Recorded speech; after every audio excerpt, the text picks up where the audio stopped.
हो गया खरी हो हमर यार मनावा तो एक बेर बात कर लगे। हो गया खरी हो हमर यार मनावा तो एक बेर बात कर लगे। हो गे सोना यारवा हो भरती पटनवा में आके मुलाकात कर लेगे। आगे सुना यारवा हो भरती पटनवा में आके मुलाकात कर लेगे। आगे चली जाइबौ छोड़ी के दुनिया विदाई अपने हाथ कर लेगे।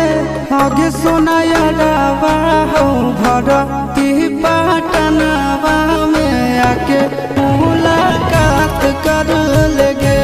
आगे सुना यारवा हो भरती पटनवा में आके मुलाकात कर लेगे।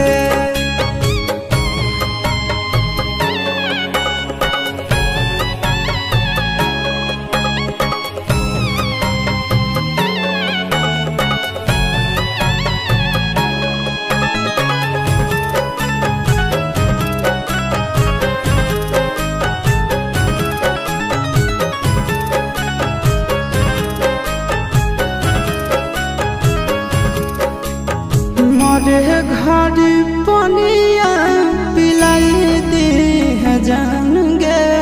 कफन ओढ़ाई दी है टूटत ही जब प्राण गे। मरे घड़ी पनिया पिलाई दी है जान गे। कफन ओढ़ाई दी है टूटत ही जब प्राण गे। आगे हमारा से तोरा जाती प्यार होता भेंट साक्षात कर लगे। आगे सोना यारवा हो भरती पटनवा में आके मुलाकात कर लेगे। आगे सोना यारवा हो भरती पटनवा में आके मुलाकात कर लेगे।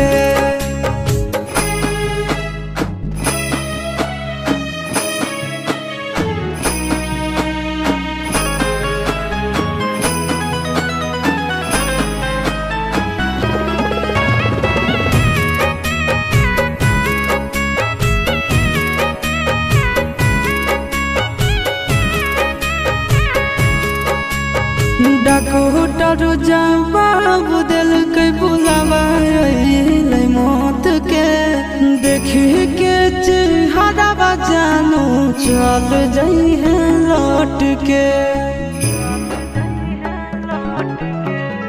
डॉक्टर जवाब दिल के बुलावा मौत के।